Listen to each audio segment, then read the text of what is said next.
Hello, and thank you for joining the podcast Emergency Minute.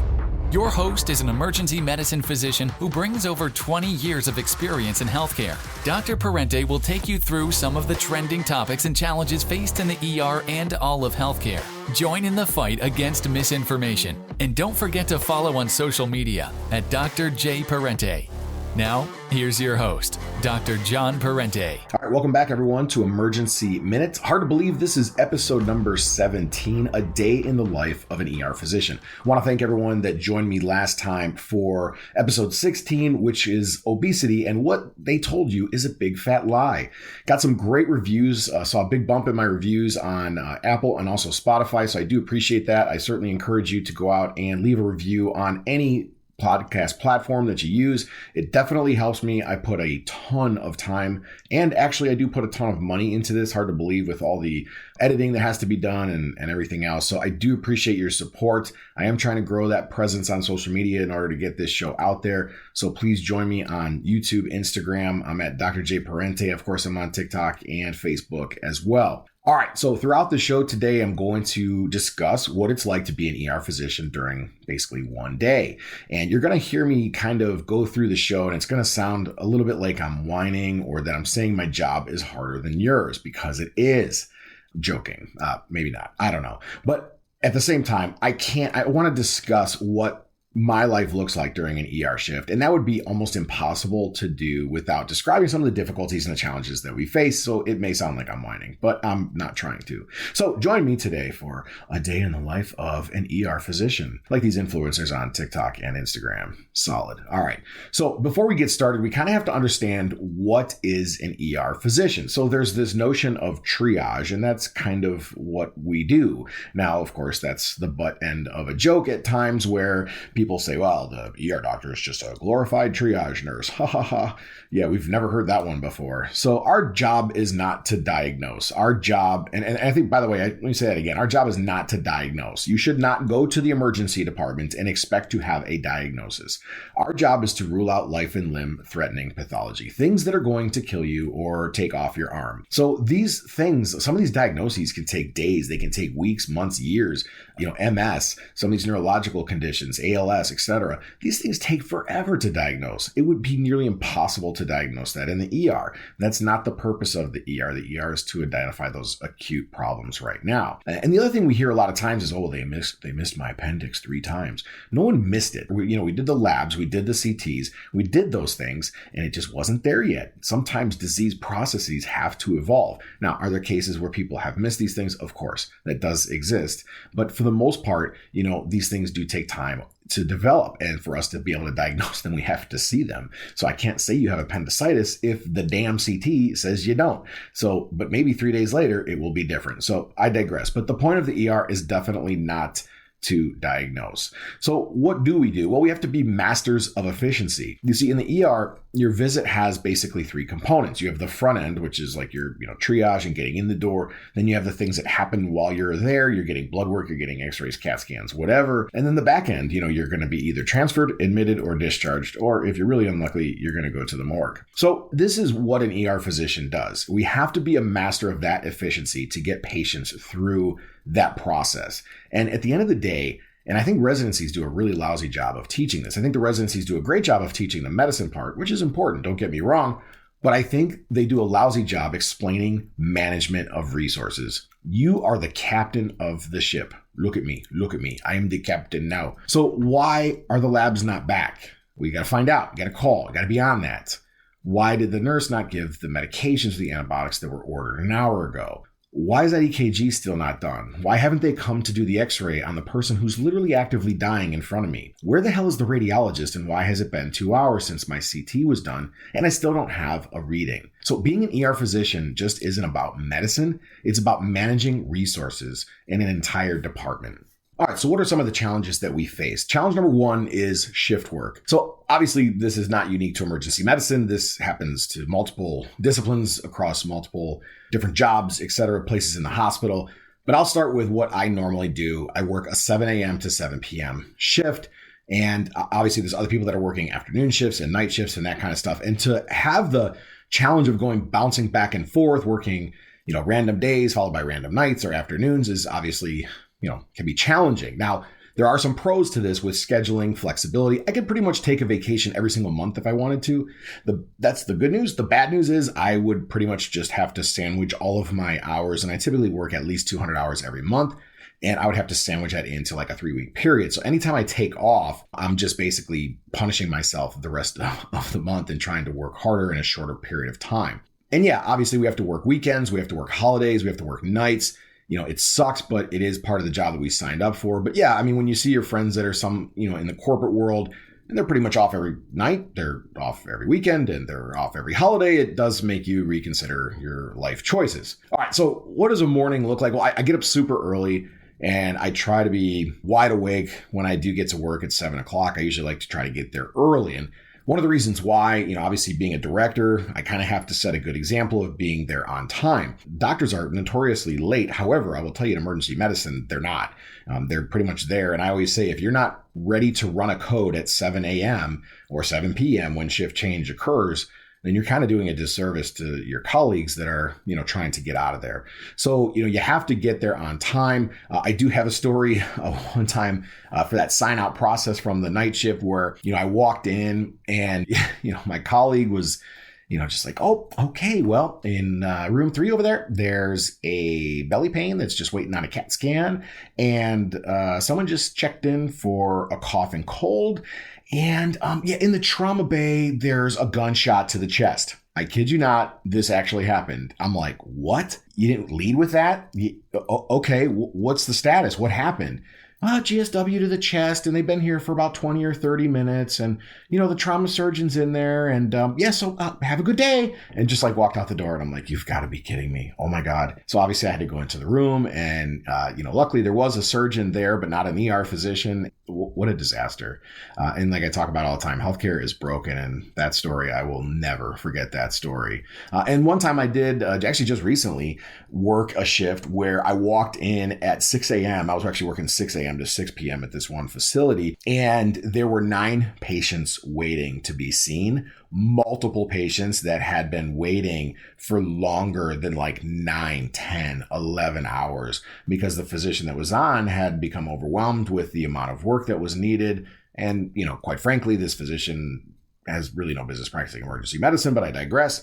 And so it just absolute disaster that I have to walk into. And that reflects poorly upon me and the hospital and everything else, right? Because I have to walk in and be like, oh, hey, sorry you were here for the last 11 hours with your hand injury and the x-rays done and already read. I'm going to go ahead and send you home because you have a sprain. So it really does reflect poorly on us. And of course, that'll show up on my patient satisfaction scores, not the guy that didn't see the patient for the last 11 hours. So I digress. But the sign out process is always a bit of a nightmare.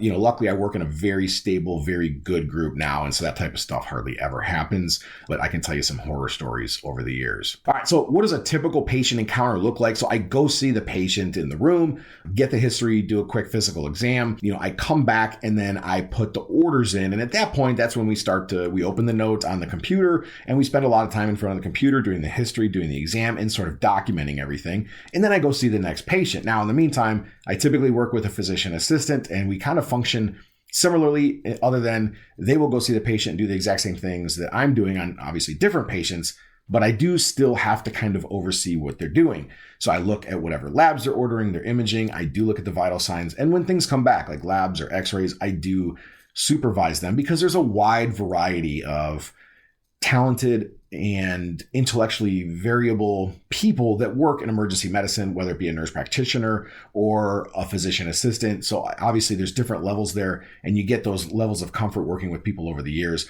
But at the end of the day, I'm still responsible for those patients as well. Now, a lot of our time is spent in front of that computer documenting everything. And that's important, medical legally, yes, because obviously we're going to get sued. It happens. It's an unfortunate part of what we do. But also for patient care. When a patient comes in and they were just seen, a week ago, the first thing I do is I go look for that prior note. I go to that paragraph where the ER physician or the PA kind of summarizes exactly what happened during that visit. And that's the first thing I read. And I can learn more about that than spending like 30 30 minutes with a patient because I know exactly what I'm looking for. And the person, theoretically, if they were, good and documented well prior to seeing that patient, I will be able to get the information that I need right from that chart very quickly. So it's really important for us to have this access to patient records. I cannot overstate this, but this does lead to one of my biggest pet peeves. Not just a pet peeve, but also challenge number 2, which is getting information. And the pet peeve I have about this are these multi-hospital patients. If you have surgery at hospital A and then you go to hospital B with a complication of said surgery, what the hell are you doing?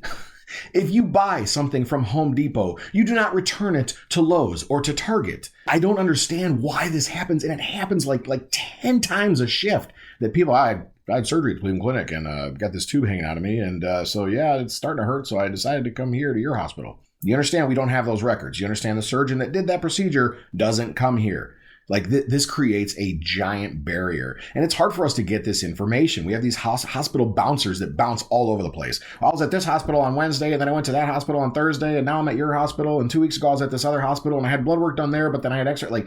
That's not good care. I can't give you good care because I can't see what the hell's being done at all these other places. It's very difficult for us to get this. And if you're like, oh, just fax over the records. Yeah, it takes 4 hours. By the time you get records from one of these places, now they are starting to create some things like something called CliniSync where you can get some of this information online, which is good. They've created these federal privacy laws, which just sound great on paper, but are extremely restrictive in actually patient care. So that's a huge barrier for us. And another part of this is that when you go into a room, these patients, a lot of times, they don't know their meds. They don't know their doctors. They don't know their allergies. Sometimes they don't even know where the hell they are. Literally, they don't know which hospital they're at. I'm like, where'd you have that surgery? I don't know. You had your surgery a week ago. Yeah, I don't know. Awesome. It was somewhere in Cleveland. Fantastic. That narrows it down. So the odds of us trying to figure this out it's actually remarkable what we're actually able to accomplish. Because at the end of the day, people are horrible at giving us information, and it's so critical to actually giving patient care. All right, so what's challenge number 3? Challenge number 3 is the sprint. Once that shift starts, there's no turning back. I mean, this is a total sprint. This is like sprinting on the treadmill at its highest speed for a 12 to 13 hour shift, while people are throwing apples at you from all directions and shouting at you and peeing on you. Not really, but sometimes. The last 2 months, my average shift count has been 62 patients in 12 hours, which is a little over 5 patients per hour. Now that's with myself for 12 hours plus a PA from anywhere from 8 to 12 hours and a second PA for 4 to 6 hours. So this is just a sprint every day. Now, if I see 63 in a day or 62 in a day, that means that's my average. So obviously there's days that I see, 40, 50, but there's also days that I see 70 and 80. And it's crazy. It's crazy to see that kind of volume. But unfortunately, that's what post-COVID emergency medicine looks like. We have way less doctors. We have way less shifts available. So we're all working harder and more with less resources. And, these corporate, giants have used this as a way to make money off our backs. Like, hey, we lost a lot of money with COVID, so we're going to short staff you. You're going to see the same volume or higher that you've always seen, but we're going to pay you less with less staffing. That's cool, right? So that's a big challenge. And the other thing that makes this even more difficult is that, obviously there's going to be patient complaints. When you're seeing that many patients, things are going to slip through the cracks. I don't necessarily have time to sit at the bedside, hold their hand, smile, and, do these things that try to help with patient satisfaction. And what's even more ridiculous is these hospital administrations, they don't care about someone being ridiculous that calls and complain. I just read a story of the physician that was working after the recent tragic shooting that occurred in the great state of Maine, and obviously had a lot on his plate during this time where the victims were coming into the emergency department. And there was a discussion on a group forum online amongst other ER physicians that someone called administration and complained because they waited too long with their cough during this absolute horrific tragedy of multiple GSWs overwhelming an emergency department. Absolutely insane.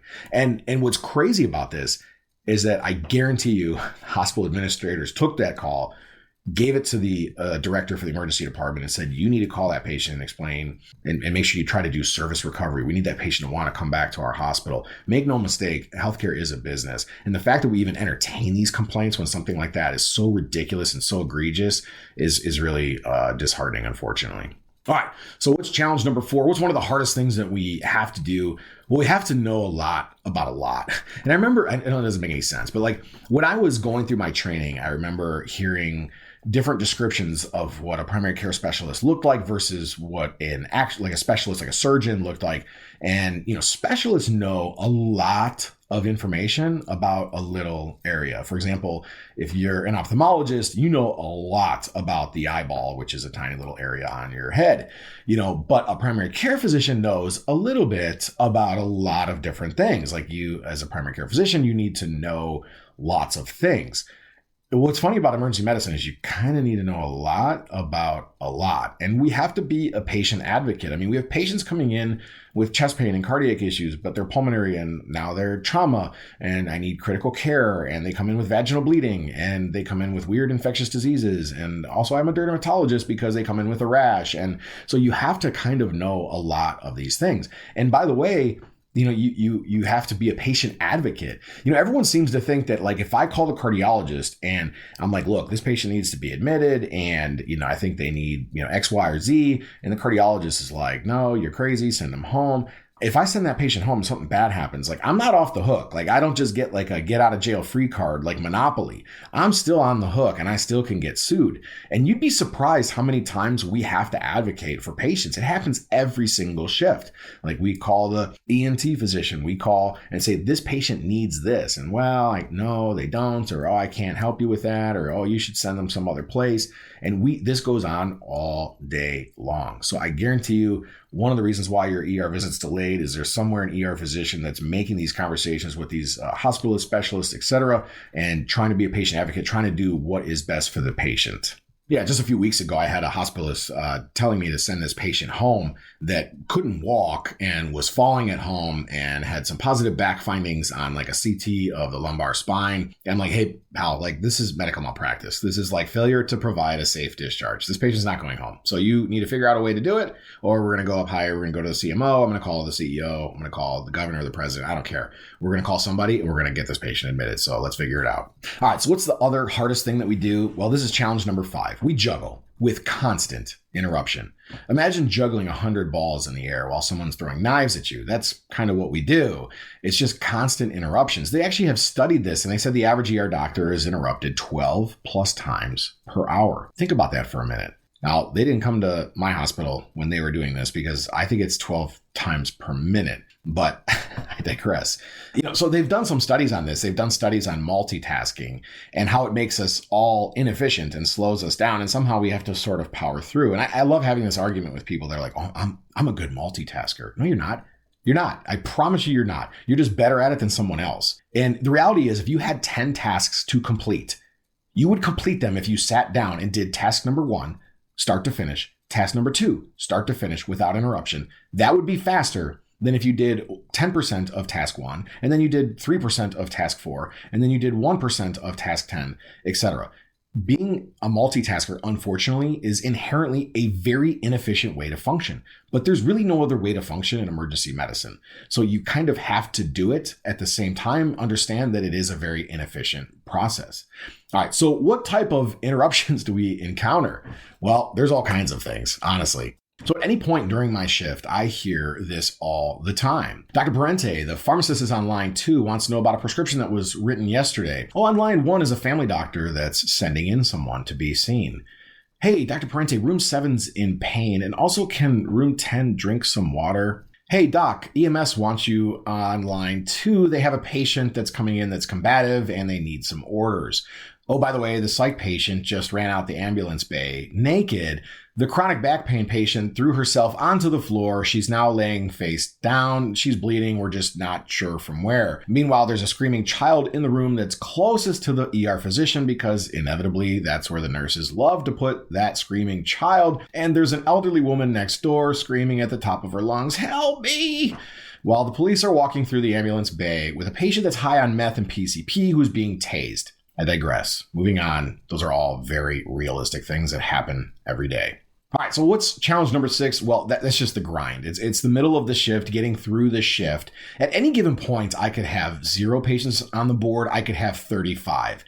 At the end of the day, I'm responsible for all 35. Now, nurses obviously have staffing ratios, and we could do an entire show on staffing ratios for nurses. Most of them will have, 4, at bad times 5, 6, 7, but any given moment, I have 35. Now, obviously, the nurse is going to be spending a lot more time at the bedside, and I do rely upon them to be my eyes and ears on that patient because it's not possible for me to be at the bedside of 35 people at once. Now, this doesn't make me any better than the nurse. I'm not saying that. I'm not saying I work any harder.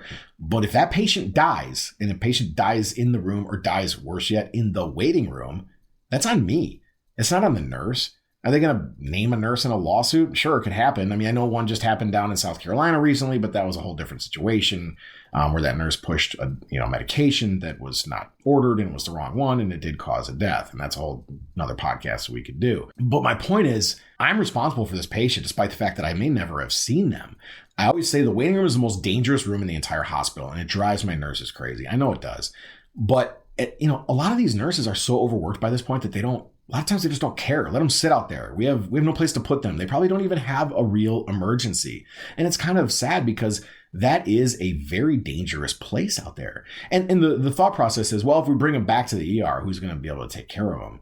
Well, I get that. I get that there's, nursing ratios, and you're going to have to go to an uncomfortable level. You're going to go from 4 or 5 to 6 or 7 and maybe even 8. And yeah, I get that. And that's the part that sucks. But even if I could just run into that room for 10 seconds and just kind of get a feel for what's going on, is this patient safe?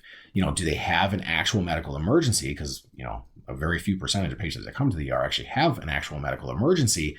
That can go a long way. A lot of emergencies don't necessarily look like emergencies. I'll never forget the case I had once of a patient that came in by squad, and they were like, the call came in, this patient's got back pain, he's got chronic back pain. He was like in his 30s or 40s. And, it's just a typical back pain. So we're bringing him in by squad, and everybody's kind of like, grumbling, and another chronic back pain. Awesome. And, calling him by an ambulance. So, being a wuss. So, and then this guy rolls by on the cart. I just happened to be at a point where I could see him.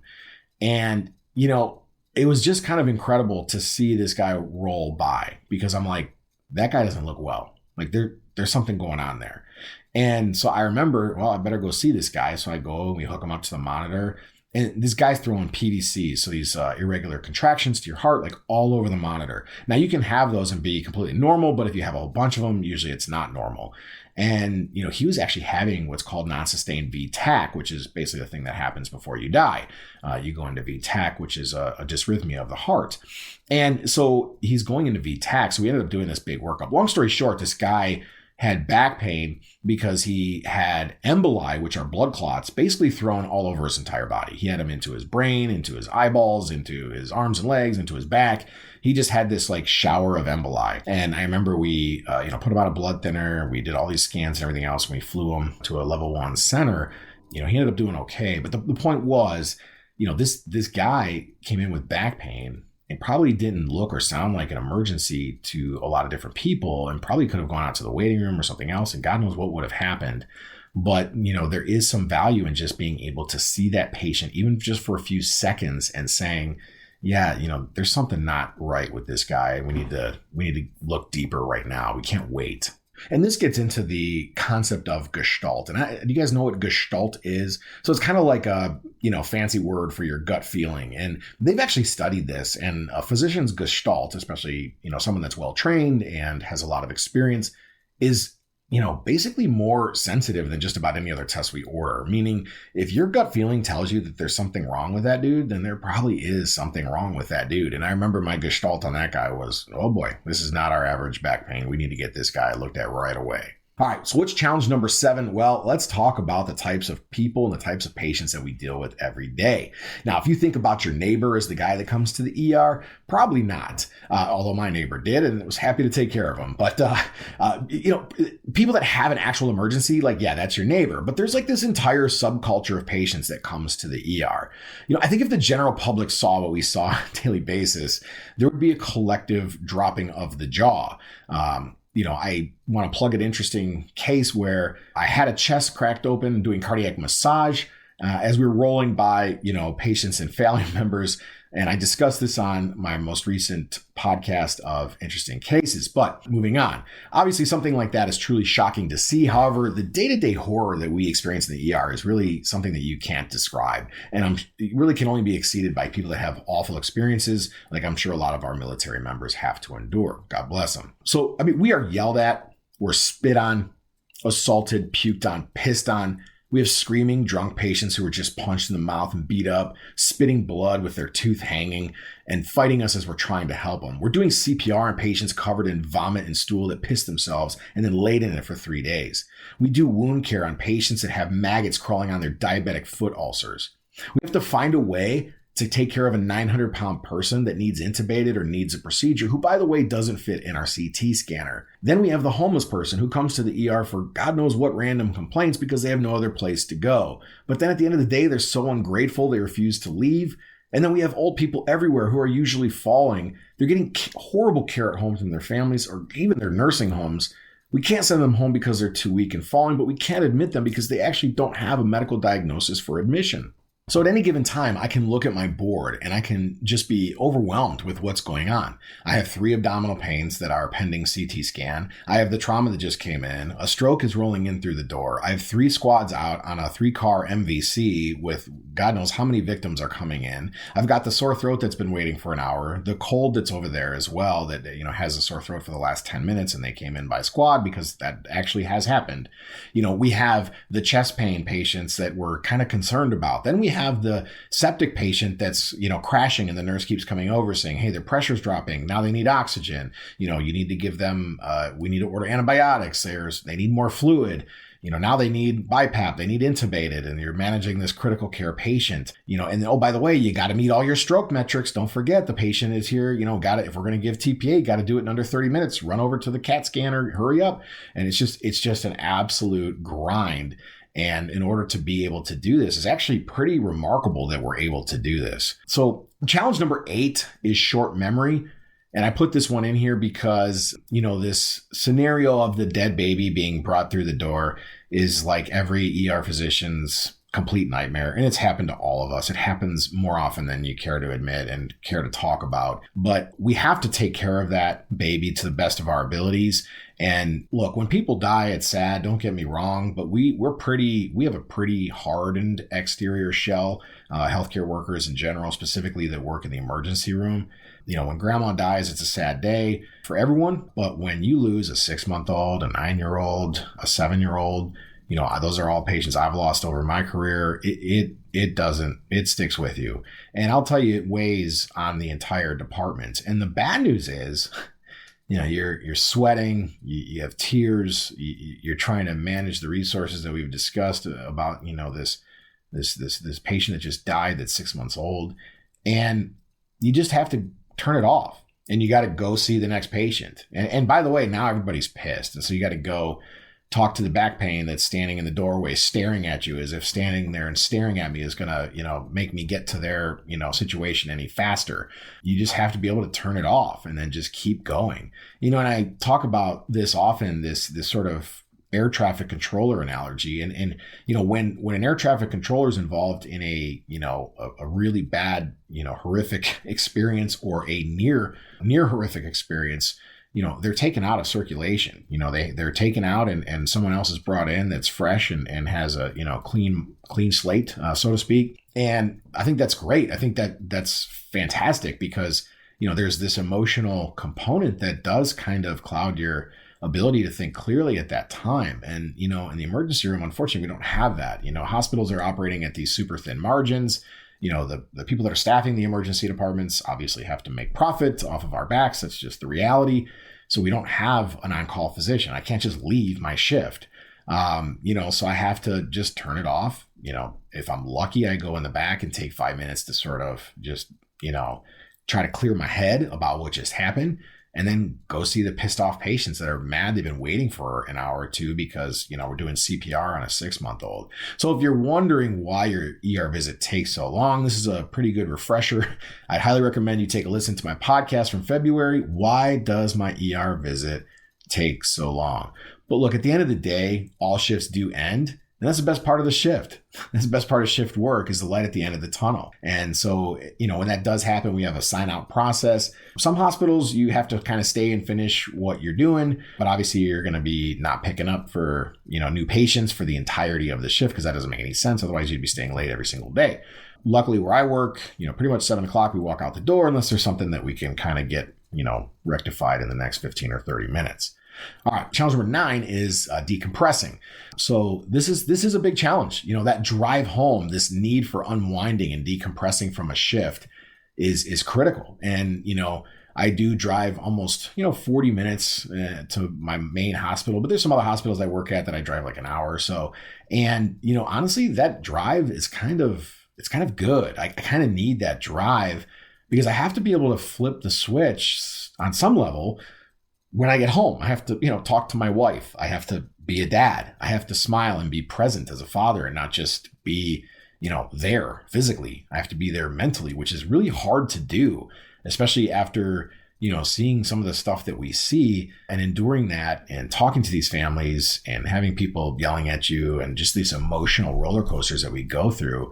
It's hard to just flip a switch and then be the smiling husband and father that you need to be. And so that's one of our biggest challenges as well. All right. So what about the future of emergency medicine? I don't know. My goodness. I think everyone's starting to see, what's going on in emergency medicine. The most recent 2 matches that we've had nationally have been open positions, which has historically never happened in emergency medicine. We had over 500 positions go unfilled this year. Typically, emergency medicine is extremely competitive because usually the pay is decent and, you get to do the shift work so you don't have to be on call. You can go home and be with your family and not worry about things after your shift, as opposed to family doctors that are either on call or they're getting calls from their patients, or they're concerned about their one patient that they've known forever that, is going through something. So there obviously are some positives to emergency medicine, but I think with what's happened post-COVID has been a real eye-opener. And I don't know if you guys follow Stevie Joe on social media. He is absolutely hilarious.